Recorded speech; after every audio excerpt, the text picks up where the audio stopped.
Hi, Grandma here reading Crispin, The Cross of Lead, and I'm beginning with chapter 44. Before we begin, let's review a little bit.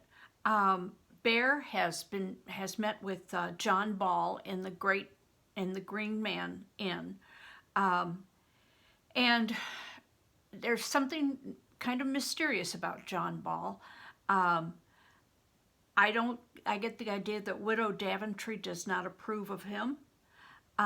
Crispin is helping in the kitchen unintentionally. I think Widow Daventry just wants to keep him out of the way and doesn't want him snooping around what's going on with John Ball. Chapter 44. When Bear finally appeared, he fairly stumbled down the steps, bawling for his breakfast. He'd not put on his split hat. "Crispin," he said when he saw me standing there, broom in hand, "with the widow demanding 2 pennies a day for our keep, it's good to see you working. Where is the good dame?" "In the kitchen. Be so kind as to fetch her." When I did, she had me carry in 2 of her meat pies plus a tankard of ale, which I set before Bear. "Ah, widow," he said with a grin, "I'm glad this boy is toiling on our bill. For the love of Christ, all need to work honestly for their bread." "And I trust you will too," she said. "So I shall," he said, hand to his heart, "except this morning I've things to which I must attend. Now, I don't want this boy out upon the town again. It will be a mercy if you keep him busy and so reduce our debt. Can you?" Widow Daventry, who didn't look too pleased, wiped her hands on her vest. "Oh, there's always work in the kitchen. Just join me when he's done," she said to me, and started from the room. At the doorway she paused. "Are you meeting with John Ball again?" she asked. "Widow," Bear returned severely with a glance at me. "Less said, less to deny." She glared, but left us alone. "Crispin," Bear said to me between bites of food and swallows of drink as I stood opposite him, "beyond what she tells you to do, you need to attend to your music. Practice in our room, otherwise your sinful caterwauling will turn aside her trade." "Now," he said, speaking softer so only I might hear, "after noon, when my business is over, you and I shall leave Great Wexley." "Oh, I want that too," I said, much relieved. "But can't I go with you this morning?" "Oh, it's of no concern to yours. In any case, you'll be safer here." "I think someone is spying on us," I said. "Explain yourself." "Do you remember the first village we performed in? You teased a one-eyed man." "Did I? How?" "You made him angry when you toyed with his mazer. What's more, he followed us into their church. He listened when the priest told you about the boy who killed Father Quinnell. And when there was talk of the reward money, he looked at me closely. And remember, you said we'd be here this day." "You've been observant," said Bear, attending mostly to his food. "But what of it?" "That same young man came to the door. He looked around and went away." "Are you sure?" I nodded. "Did he see you?" "I don't think so." Bear frowned. "If he's a spy, he's a clumsy one. If he's after you, we don't need to worry. My business will be quickly done. You'll stay here and keep out of sight, then we'll go." "But, Bear, I think I saw someone across the alley last night, too." "The same person?" "I couldn't tell." "Crispin," he said, "for one so unwilling to see the world when first we met, perhaps you notice too much now." "You've been protecting me," I said. "Maybe I should be protecting you." Bear looked around at me and grinned. "I like the thought. When I'm an old man, I'll remind you of that. But for now, be easy." When Bear had fairly stuffed himself with food and drunk down the remainder of his ale in one great gulp, he wiped his mouth with the back of his hand and rose up. "Remember, he said. "This time you must stay here." Then, without any further words, he left. I followed him out the front door and saw him stride through the crowded street. Just to see him go off made me nervous, and sure enough, as Bear moved through the crowd, I observed the one-eyed man step out into the street and look after him. He was not alone. A man dressed in the blue and gold livery of Lord Furnival's house was with him. Once more, the one-eyed man pointed to the direction Bear had taken. I could have no doubt the young man was after Bear, not me. Even so, when the one-eyed man turned in my direction, I quickly ducked inside. What he might have done, I didn't know, but I raced down the hall to the back door, leaped out into the alley, and began to run. As soon as the opportunity allowed, I went to the main street and ran in the direction Bear had gone. I had to warn him. Chapter 45. I caught sight of Bear almost immediately. He was so tall, his bald head all but gleaming, it was easy to follow him as he moved along the main street. Though his long strides kept him beyond my reach, I could follow without being observed. It being the feast of St. John the Baptist, a market day, the streets of Great Wexley were crammed with even more people than the day before. Every alley and lane was filled. The noise was deafening. I, who had every reason to stay unnoticed, was grateful for the crowds, and more so when I saw soldiers. Whether they were looking for me or Bear or just keeping order, I didn't know. I only knew I must avoid them. Perhaps Bear saw them too, for now he plunged down a narrow side alley. I followed. Here my pursuit proved harder, for he moved faster than before, turning this way and that, almost as if he knew I might be on his heels. Once, twice, I thought I lost him. Fortunately, his great height always gave him away. He'd gone on in this fashion for some time when I saw him duck into a building. It was a large timbered structure, 3 stories high, the second and third levels leaning far over the alley upon which it faced. On the first, street level, was a large shuttered window. Over the door hung a board upon which an image of a boot had been painted. But by this, I took it to mean the boots and shoes were made and sold here. At first, I hung back, keeping my eyes on the door to see if Bear would re-emerge. He didn't, but a few other men went in. Some of them, I thought, looked furtively about as they entered. It was as if they too feared being noticed. Nervous that Bear would be annoyed with me for disobeying his orders a second time, I decided not to go to him, but remained on watch, my eyes alert for either the one-eyed man, soldiers, or men in blue and gold livery. But though the alleyway was full of passer-by, I saw no one that gave me any reason for concern. I was about to move on when the thought of peeking through cracks in the building's front shutters when another man appeared, a short man. He had a dark cloak about him, hiding whatever clothes he wore. The hood concealed his hair. He too looked about as if to make certain no one saw what he did. Then he entered the house. It was John Ball. There could be no more doubt that this was more of Bear's dangerous business from which he had warned me to keep away. I had little doubt I'd not be welcome if he discovered I was close. Even so, my curiosity held me. As I passed the building, I discovered a narrow passageway running by its further side. Pausing, I looked about to make sure I was not being observed, then slipped within it. The passageway was narrow, but I easily made my way until I faced a rough stone wall. Having gone so far, I decided to climb it. From the top of the wall, I peered down into a small garden of flowers and herbs. The garden was surrounded by 3 walls built of rough stone. The other 2 not much higher than the one I'd just climbed. The back of the house served as the fourth wall. The place was deserted. I dropped down into it. Facing the rear of the building, I now discovered a back door had been left partially open.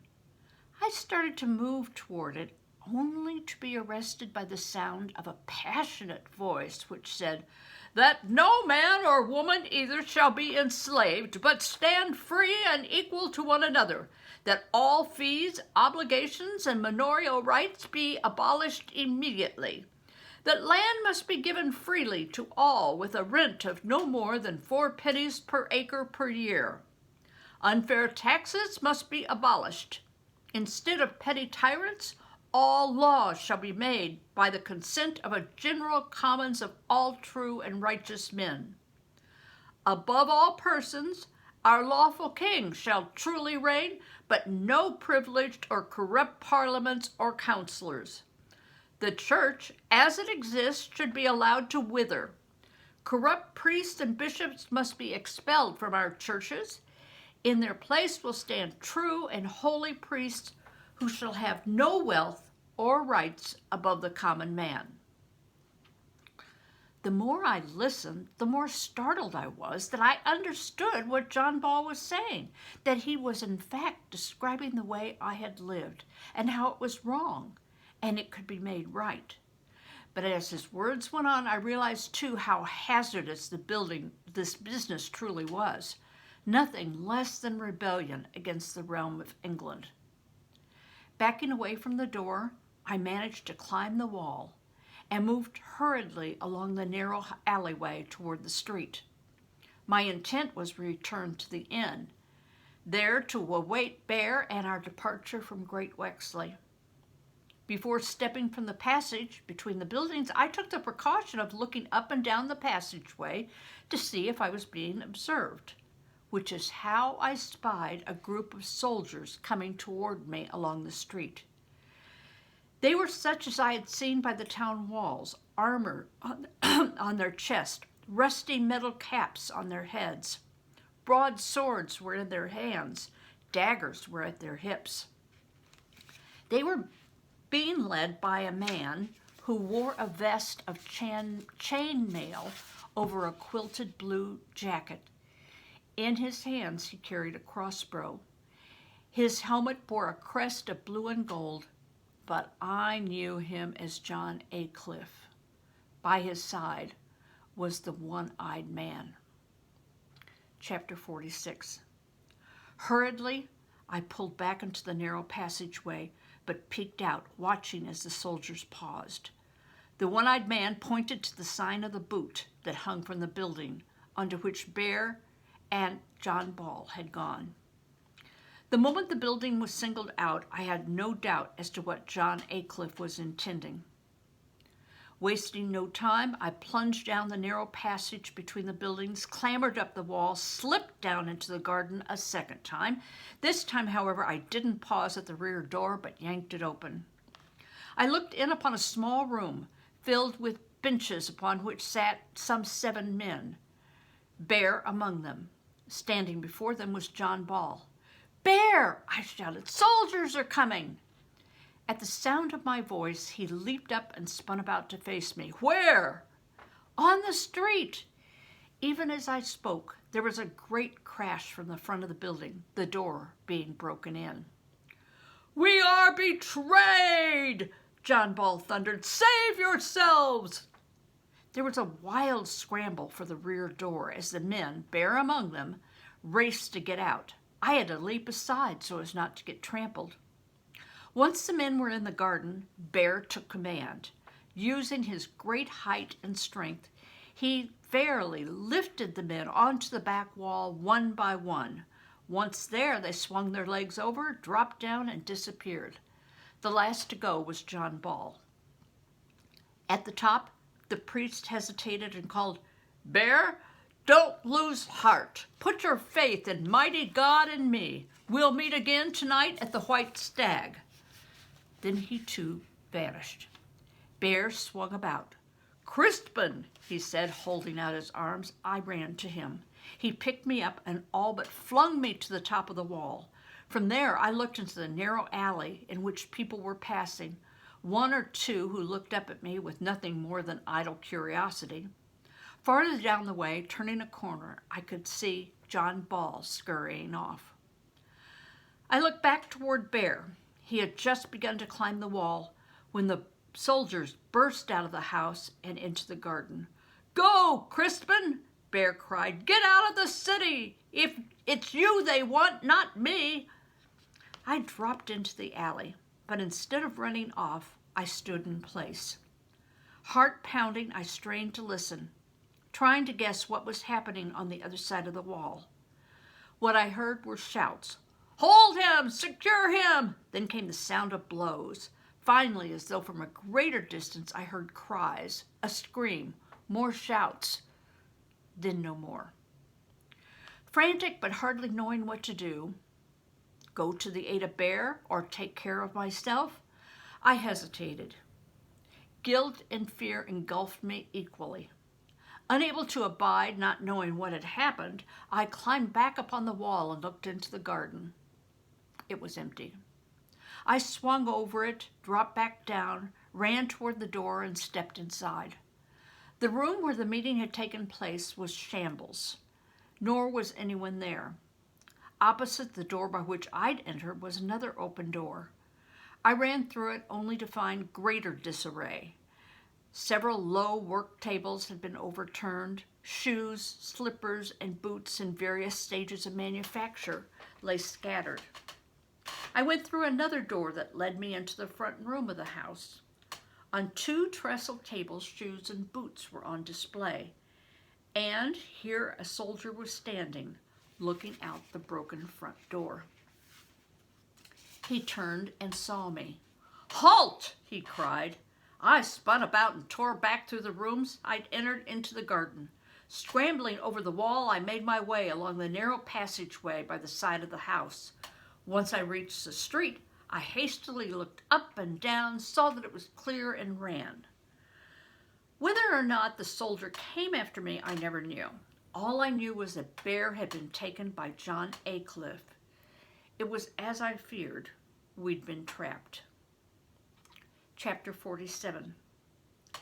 Desperate to find where Bear was being taken, I raced wildly through the town, more than once taking the chance to stop and speak to strangers. Did some soldier holding a large red-bearded man go by? I asked. Twice I was told that such a one had been dragged along. Once more they were able to point in the direction the soldiers took. I rushed on.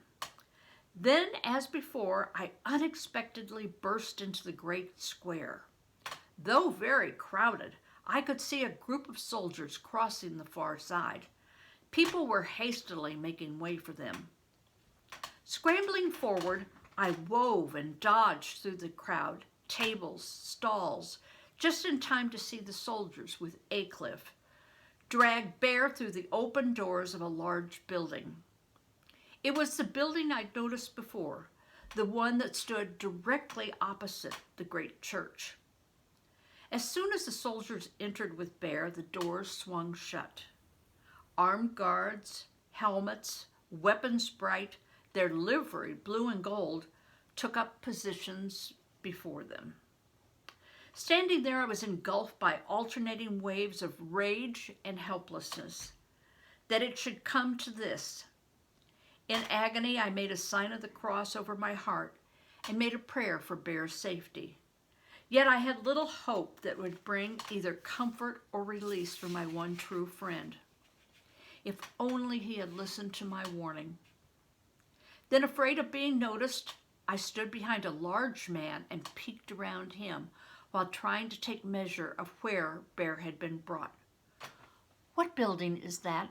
I asked. "Oh, that's the Furnivall's palace," the man replied, "and may God give grace to her ladyship." I continued to stare at the building as if I might see through the stone walls and discover what was happening inside. But, while that, of course, proved useless, I did see a man appear on the second-level balcony, the one underneath which stone lions' heads protruded. It was John Aycliff. He stood looking out over the square as if in search of someone. As I gazed at him, I had little doubt it was me he was seeking. I watched him, my heart full of loathing, until he turned and went back inside. He had taken Bear to get to me. Not knowing what to do, I made my way back to the Green Man. Though disconsolate, I kept my eyes alert for soldiers. I saw a few, but did not think they saw me. Fortunately, by then I'd come to know the town well enough that I reached the inn in good time. But remembering the one-eyed man, I entered through the rear. The house was very quiet. Though I knew I should go and find Widow Daventry and tell her what had happened, I was in too much torment. I felt a need for time alone to compose myself and think what to do next. Quietly then, I crept up to the second-story solar. As I'd expected, our room was empty, but just to see Bear's sack and hat in one corner moved me greatly.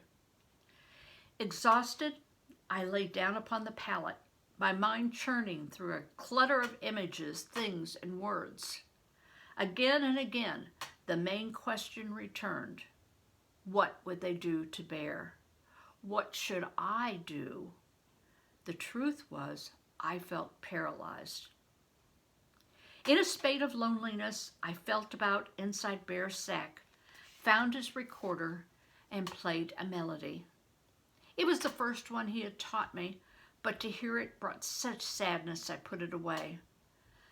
Silence was the only voice that could speak to me.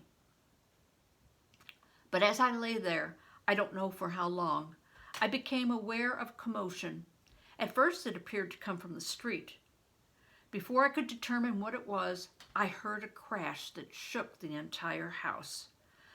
I sat up, listening intently. Now the tumult, shouts, and cries came from within the building itself. I heard a scream, followed by sounds of crashing, wood splintering, and I knew not what other violence. Leaping up, I didn't know what to do until I remembered the hiding place that Bear had told me about. It took but moments for me to slip the wallboard out as he had instructed. Then I crept inside the opening, taking Bear's sack and hat with me. As soon as I pulled the board back, darkness closed about me. I dared not move. It wasn't long before I heard heavy footfalls burst into the room right behind my hiding place. "He's not here either," I heard a voice say, followed by the sounds of breakage and finally footsteps retreating. I pressed my ear against the wall. When I was certain no one was there, I eased my way out. The room had been completely tossed and turned. The little table had been crushed. Straw from the pallet lay strewn about. With extreme caution, I went out into the hall. It was deserted. At the top of the steps, I listened anew. From below came the sound of weeping. We're going to stop there. Who do you think is crying? Do you think that Crispin did the right thing by hiding, or do you think he should have fought the men? Well, he did exactly what Bear told him to do, which was to hide in that room, so I have to think that was exactly the right thing to do. Okay, see you next time. Bye-bye.